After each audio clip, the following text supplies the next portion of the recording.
The thing that's going to no doubt dominate the news this week in discussion is the PM's trip to China. He's the first Prime Minister to visit in 7 years, having landed in Shanghai last night. Now, it's all well and good for the PM to spruik the thawing of tensions between the two countries, which has been welcome news for our exporters.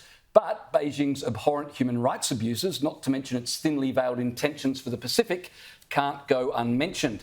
This was a point made to Trade Minister Don Farrell when he was questioned by Andrew Clennell earlier today. We can walk and chew gum at the same time, Andrew.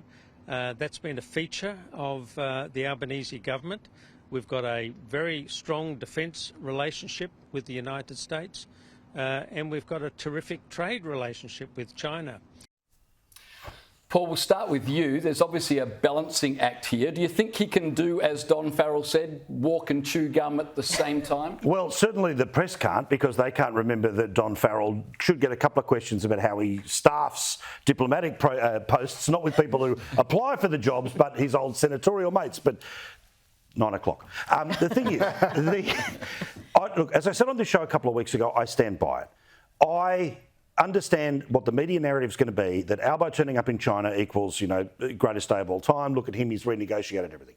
China, in my view, attempted to interfere in our last federal election, right? They sent a message to economically coerce us, to therefore punish the government, and they cut off the capacity of the then sitting government to communicate with the diaspora of 1.2 million Australians of Chinese descent, all right? It's very obvious what they wanted. What was the sin that Australia committed? Well, it just tried to say that a global pandemic that has destroyed and keeps hurting to this day, that China needed to give us more information, okay?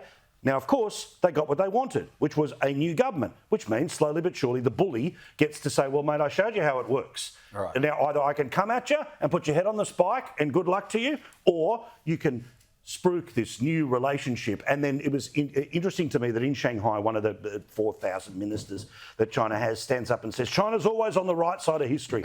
Well, I don't know how history will That's because they write history, Paul, and anyone who writes an alternative view of history gets very quickly put in jail. Correct. But it is worth noting that Albo has been strong on China. There are plenty of examples about this, but including putting COVID checks on all incoming Chinese migrants and tourists to Australia after there was an outbreak there, in an effort to put pressure. There was no health benefit to it whatsoever, as indeed was made perfectly clear by the statement, the letter that Mark Butler put on the website. But this was all part of a diplomatic, and with the United States and other countries, a diplomatic effort to put pressure on the Chinese, which is what you can do when you've got America at your back. The use of slave labour? And of course the